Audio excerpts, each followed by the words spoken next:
Hi guys, I'm here with Eleanor, a certified gender expert, and today we are going to talk about gender. I'm not certified, but I am a gender expert. Yes. So Eleanor, you are pretty informed in regards to gender and sexuality. And Say so. Yeah, and you're in a class right now with some people who are as informed as you are and some people who aren't, and it's a class about gender. And can you just tell me a little bit about what that experience is like? So, I'm in a class called Gender and Society. It's a 200 level class, and there's a really wide range of experience and knowledge when it comes to gender and sexuality. We've got people like me and a couple of my friends who are in that class talking about like these really complex theories about like homophobia and like gender socialization and things like that. And, like I've read like Judith Butler, a couple other people in the class have too. She's really hard. And then we've got some other people in the class who come in and they're like, what does cisgender mean? But I think that it's actually good to have the varying perspectives in there, because once you get like too deep into theory, you kind of lose something. You lose something of like a worldly perspective, and so it's really good to have all those different levels of experience in there. Yeah, that makes sense. So do you want to talk a little bit about your own experiences with gender presentation and exploration, if you will? No pressure if you don't want to. No, I would love to. And I'm going to start off by saying that we don't really, I don't think we, personally, I don't believe that we experience gender so much as we do gender. Gender is sort of, it's like a performance almost. It's kind of the wrong word, but it's the best word I can think of to describe it.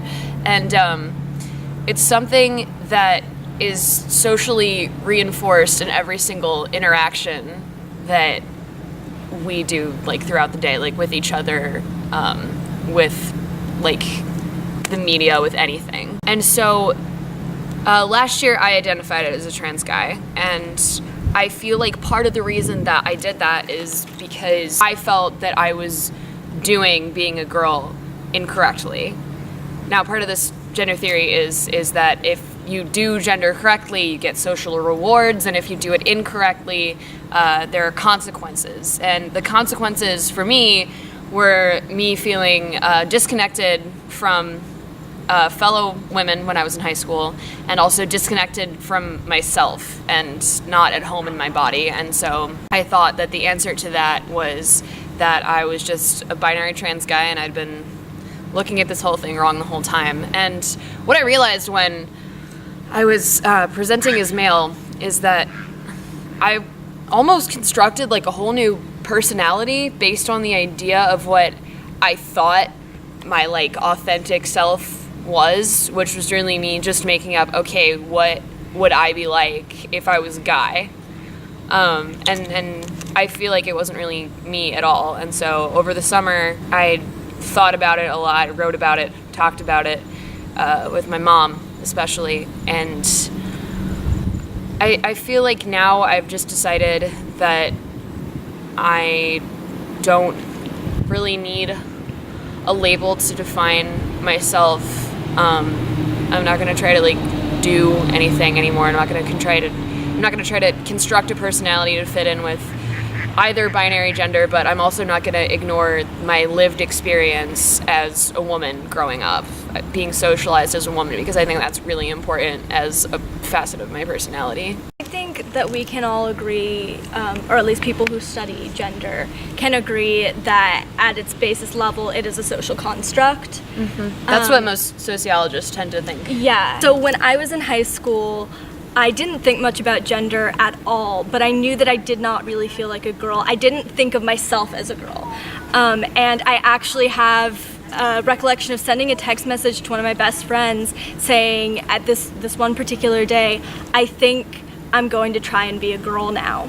And on that day I went out and I got some makeup and I started wearing dresses, and that was like the point where I can pinpoint I started thinking of myself as a girl, and that wasn't until I was 15 or 16 years old.